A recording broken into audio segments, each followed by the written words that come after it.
Academy में आप सभी का एक बार फिर से स्वागत है। मेरा नाम सौरभ रंजन है और आज के क्लास में हम लोग डिस्कस करेंगे एक बहुत ही इंपॉर्टेंट कॉन्सेप्ट, सम यूजिंग सिग्मा नोटेशन।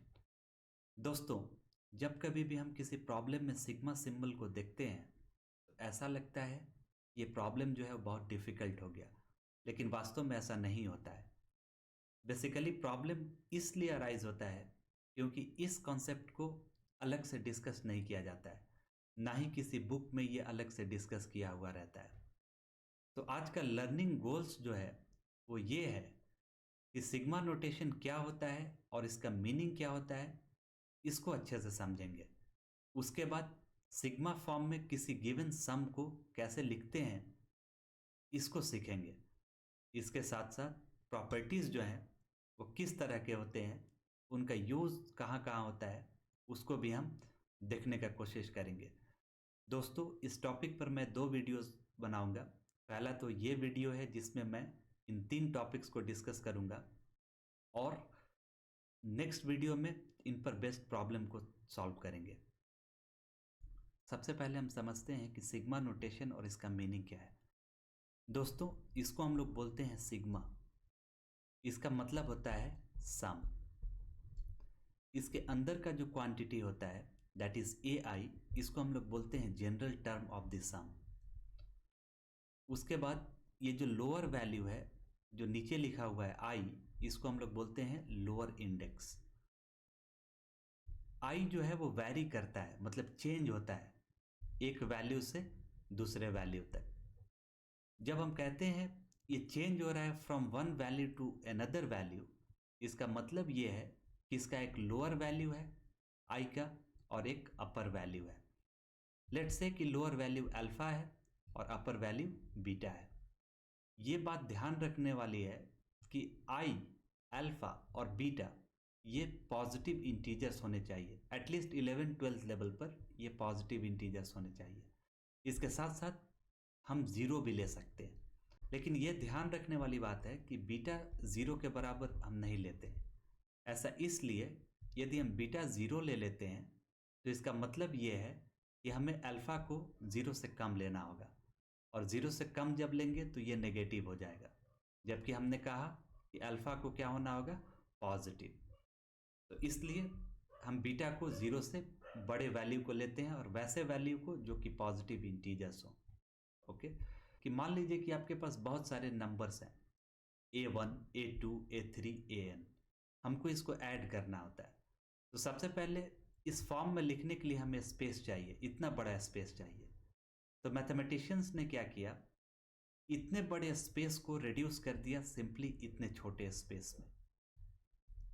ओके, इसी को हम कहते हैं कि उन्होंने कन्वर्ट कर दिया कंपैक्ट वे में, एक कंपैक्ट नोटेशन में, जहां पर आई का जो वैल्यू है वो 1 है, लोअर वैल्यू 1 है और अपर वैल्यू n है।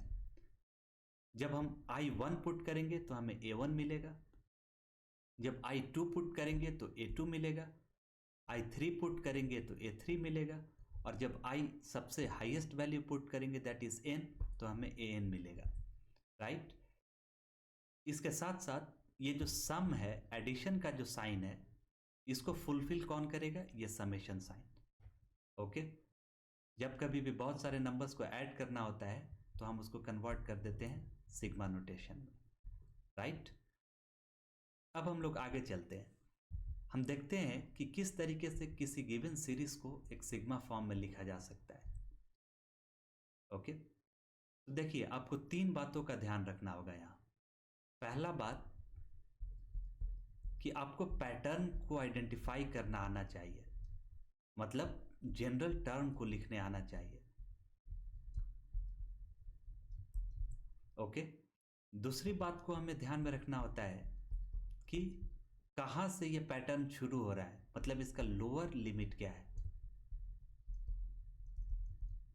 और थर्ड, ये कहां तक एंड हो रहा है, मतलब इसका अपर लिमिट क्या है। ओके, यहां पर मैंने एक एग्जांपल लिया है। लेट्स से कि आपको फर्स्ट 4 नेचुरल नंबर्स को ऐड करना है। ओके, और इस फॉर्म में न लिख करके हमें सिग्मा के फॉर्म में लिखना है। मतलब समेशन के फॉर्म में लिखना है। तो इसको लिखने के लिए हम सिंपली क्या करेंगे, सबसे पहले इसमें पैटर्न को देखेंगे। तो ये तो बहुत सिंपल है, क्लियरली हम कह सकते हैं कि let's say R be the general term. यदि आर जनरल टर्म है और उसका लोअर लिमिट 1 है और अपर लिमिट 4 है, तो हम 1 प्लस 2 प्लस 3 प्लस 4 के जगह पर सिंपली ये समेशन साइन को यूज कर सकते हैं, सिग्मा सिंबल को यूज कर सकते हैं। ओके, चलिए कुछ प्रॉब्लम्स को सॉल्व करते हैं इस पर। सपोज इसको हमें सिग्मा के फॉर्म में लिखना है, कैसे लिखेंगे? हम देख सकते हैं कि इस प्रॉब्लम में बेस जो है वो चेंज हो रहा है, दैट इज 1 2 3 4 5, जबकि जो पावर है वो फिक्स्ड रह रहा है। लेट्स से कि बेस जो है वो आर है और पावर तो फिक्स है, दैट इज 2। इसके साथ ही साथ हमें इसको ऐड करना है, तो हम समेशन का सिंबल यूज कर लेंगे, विच इज इक्वल टू, और आर का लोएस्ट वैल्यू क्या है? R is equal to 1, that is lower limit 1, और हाईएस्ट वैल्यू क्या है? 5, तो हम इसको लिख सकते हैं सिंपली 5। ओके, सेकेंड केस में विच इज इक्वल टू, यहां पर यदि ध्यान दें तो इसको हम लिख सकते हैं 1 स्क्वायर प्लस 4 के जगह पर हम लिख सकते हैं 2 स्क्वायर, फिर 3 square plus 4 square plus 5 square plus 6 square plus 7 square, और ये फॉर्म जो है कन्वर्ट हो गया किस में? इस वाले में, राइट। तो इसको भी हम लोग सिंपली लिख सकते हैं summation r is equal to, start कहाँ से हो रहा है? 1 से, और एंड कहाँ पर हो रहा है? 7 पर, तो 1 to 7। और चेन सिंस बेस हो रहा है तो बेस के जगह पर हम आर लिख देंगे एक वेरिएबल, और पावर फिक्स्ड है तो हम इसको 2 लिख देंगे। ओके, नेक्स्ट प्रॉब्लम जो है वो बहुत इंटरेस्टिंग है। यहाँ पर यदि फर्स्ट वाले में ध्यान दें तो बेस जो है वो वैरी कर रहा था और पावर कांस्टेंट था। थर्ड वाले प्रॉब्लम में इसका उल्टा है, दैट इज बेस फिक्स्ड है और पावर वैरी कर रहा है। कैसे? इसको हम लोग लिख सकते हैं which is equal to 2 to the power 0 प्लस 2 को लिखा जा सकता है 2 to the power 1 प्लस 4 को लिखा जा सकता है 2 स्क्वायर प्लस 8 को लिखा जा सकता है 2 cube eight so on till 2 to the power n। ऐसे लिखने से बेनिफिट ये हुआ कि हमें एक जनरल टर्म मिल गया 2 to the power n। अब हम इसको समेशन में कन्वर्ट कर देते हैं, ये हो जाएगा general term 2 to the power n, और सम के लिए हम सिंपली यूज कर लिए समेशन साइन। एंड n कहाँ से कहाँ तक वैरी कर रहा है? n स्टार्ट हो रहा है 0 से और वैरी कर रहा है n तक, मतलब इसका lower limit that is n is equal to 0 and upper limit n is equal to n, right. मतलब जब n 0 पुट करेंगे तो फर्स्ट टर्म मिल जाएगा 2 to the power 0 1, फिर समेशन का मतलब एडिशन, तो हमने सिंपली प्लस लिख दिया। फिर जब 1 पुट करेंगे तो ये हो जाएगा 2, जब 2 पुट करेंगे इनके जगह पर तो ये हो जाएगा 4 एट सो ऑन। तो इसको सिंपली हमने समेशन के फॉर्म में कन्वर्ट कर लिया, राइट। फोर्थ प्रॉब्लम में यदि ध्यान दें तो न्यूमरेटर जो है वो कांस्टेंट है 1 1 1 1 टिल आर्थ टर्म, वाइल डिनोमिनेटर जो है वो वैरी कर रहा है। तो हम इसका जनरल टर्म लिख सकते हैं 1 डिवाइडेड बाई आर, मतलब न्यूमरेटर फिक्स्ड है 1 और डिनोमिनेटर वैरी कर रहा है। कहाँ से कहाँ तक वैरी कर रहा है? ये सम वैरी कर रहा है, स्टार्ट हो रहा है 1 से और एंड हो रहा है आर तक। तो r is equal to 1 to simply r summation 1 by n का वैल्यू जो है 1 से लेकर के आर तक वैरी कर रहा है, राइट। जब n 1 पुट करेंगे तो फर्स्ट टर्म मिल जाएगा 1 बाई 1, जब n 2 पुट करेंगे तो ये 1 बाई 2 मिल जाएगा, और जब हम अपर लिमिट r पुट करेंगे फाइनली तो मिल जाएगा 1 बाई r। अब चलते हैं फिफ्थ प्रॉब्लम की तरफ। दोस्तों ये प्रॉब्लम बहुत ही इंटरेस्टिंग है। यहाँ पर पैटर्न को यदि हम ध्यान से देखें तो न्यूमरेटर जो है सभी जगह सेम है, 1 1 1 1 1। लेकिन डिनोमिनेटर जो है वो वैरी कर रहा है, कहाँ से कहाँ तक, 1 2 3 4 टिल 100, मतलब लोअर वैल्यू 1 है और अपर वैल्यू 100 है। इसके साथ साथ एक और चेंज हो रहा है, साइन का चेंज। इस तरीके के सीरीज को हम बोलते हैं ऑल्टरनेटिंग सीरीज, जिसमें साइन जो है वो माइनस प्लस या plus minus and so on. हम एक कॉन्सेप्ट को जानते हैं, -1 odd number, odd natural number is equal to negative, and -2 even natural number is equal to positive. Simply हमें इस कॉन्सेप्ट को यहाँ पर यूज कर लेना है। सबसे पहले तो हम इस फ्रैक्शनल नंबर को ध्यान में रखते हैं। लेट्स से कि जनरल टर्म 1/r है, क्योंकि न्यूमरेटर तो चेंज नहीं हो रहा है। इसके साथ साथ हम यहाँ ये भी देखेंगे कि साइन जो है वो ऑल्टरनेटिंगली वैरी कर रहा है, मतलब माइनस प्लस। तो फर्स्ट टर्म जो है वो ऑड है, राइट, तो वो नेगेटिव होना चाहिए, क्योंकि -1 odd is equal to negative. तो हम क्या कर दें, यहाँ सिंपली लिख दें -1 पर r। ओके, जब r 1 पुट करेंगे तो ये हो जाएगा -1 that is -1 into 1/1 that is -1, पहला टर्म। जब r हम 2 पुट करेंगे तो ये हो जाएगा -1 इवन दैट इज +1, और ये 1/2 दैट इज सेकेंड टर्म +1/2। ठीक उसी तरीके से जब r हम ऑड नंबर पुट करेंगे दैट इज थर्ड टर्म 3, तो ये हो जाएगा -1 और ये हो जाएगा 1/3। ओके, तो ये जनरल टर्म इस सीरीज का हो गया। साथ ही साथ which is equal to summation sign. r कहाँ से कहाँ तक वेरी कर रहा है, r वेरी कर रहा है from r is equal to 1 to 100, right. Verify हम कर सकते हैं, जब लास्ट टर्म हम यहाँ पर 100 पुट करेंगे तो ये हो जाएगा -1 which is even number, and जब सिंप्लीफाई करेंगे जब इसको तो ये हो जाएगा 1/100, और साइन भी क्या हो जाएगा, प्लस हो जाएगा। इसको इस तरीके से भी हम लिख सकते हैं, summation n is equal to 1 to 100 -1 to the power n 1/n। Okay, तो सिंबल्स मैटर नहीं करते हैं कि कौन सा सिंबल आप यूज कर रहे हैं, आर यूज कर रहे हैं, एन यूज कर रहे हैं। ओके, प्रॉब्लम बहुत ही इंटरेस्टिंग है और इस पर बेस्ड जेईई एडवांस में प्रॉब्लम पूछे जाते हैं। ओके, अब नेक्स्ट टॉपिक देखते हैं, प्रॉपर्टीज ऑफ सिग्मा। सबसे पहला प्रॉपर्टी जो है, मान लीजिए कि आपके पास एक कांस्टेंट नंबर है c,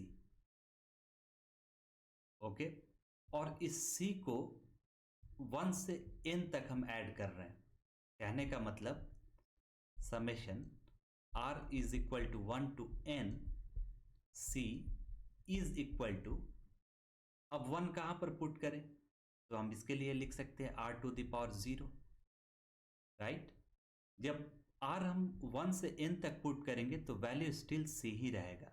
कहने का मतलब ये हो जाएगा c plus c plus c plus c till c कितने टाइम्स, टोटल n टाइम्स।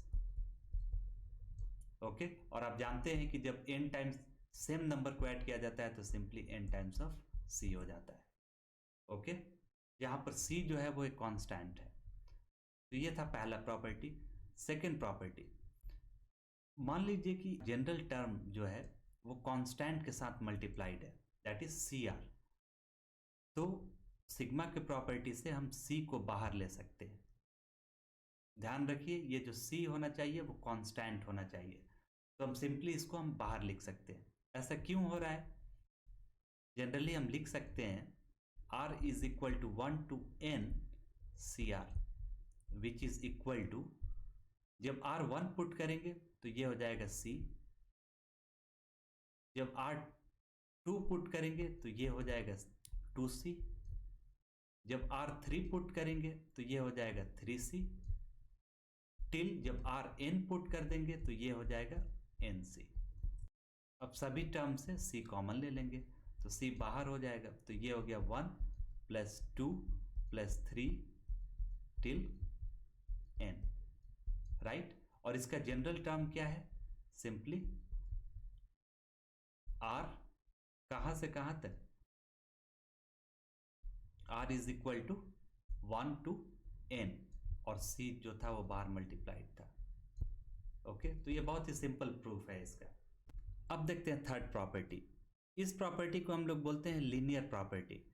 इसके अकॉर्डिंग होता क्या है, जब दो नंबर एक कांस्टेंट और वेरिएबल जब ऐड किए गए हों और होल पर हमें सिग्मा अप्लाई करना हो, ये सिंबल, तो हम इंडिविजुअल सिग्मा को अप्लाई कर सकते हैं। That is sigma from R = 1 to n R plus sigma from R = 1 to n C। और हम देख चुके हैं कि ये जो है इक्वल टू होता है NC from first property. Okay, तो ये प्रॉपर्टी क्लियर है, सिंपल प्रॉपर्टी है। ये जरूरी नहीं है कि C जो है वो कांस्टेंट ही होना चाहिए। जब ये वेरिएबल हो या कोई फंक्शन हो, जैसे f(r) plus g(r) summation from R = 1 to n, तो भी ये लीनियर प्रॉपर्टी अप्लाई होता है, which is equal to summation from R = 1 to n, पहले फंक्शन पर अप्लाई करेंगे ये, और फिर दूसरे फंक्शन पर अप्लाई करेंगे, और फिर इन दोनों को जोड़ देंगे। क्लियर? ओके, अब कुछ इंपॉर्टेंट नोट्स हैं। जिस तरीके से हमने देखा कि जब दो फंक्शन ऐड किए गए हों तो उसको सेपरेट सेपरेट सिग्मा नोटेशन के फॉर्म में हम लिख सकते हैं, ये प्रॉपर्टी जो है मल्टीप्लिकेशन और डिवीजन के साथ अप्लाई नहीं होता है। ये बहुत ही इंपॉर्टेंट प्रॉपर्टी है और बहुत बार आप इसमें मिस्टेक करेंगे, तो इसलिए इस प्रॉपर्टी को ध्यान से देखिए। जब कभी भी दो फंक्शन मल्टीप्लाइड है यहाँ पर under the same summation symbol, sigma symbol, तब हम इसको इंडिविजुअली मल्टीप्लाई इस तरीके से हम लोग नहीं कर सकते हैं।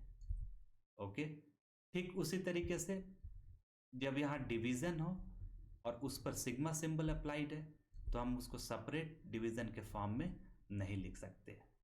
तो हम लोग नेक्स्ट क्लास में डिस्कस करेंगे सिग्मा नोटेशन पर बेस्ड कुछ प्रॉब्लम्स को। इसके साथ साथ हम लोग वैसे प्रॉब्लम्स को भी सॉल्व करेंगे जो प्रीवियस ईयर्स में पूछे गए हैं जेईई मेन और एडवांस में। आज के क्लास में बस इतना ही। वीडियो देखने के लिए धन्यवाद।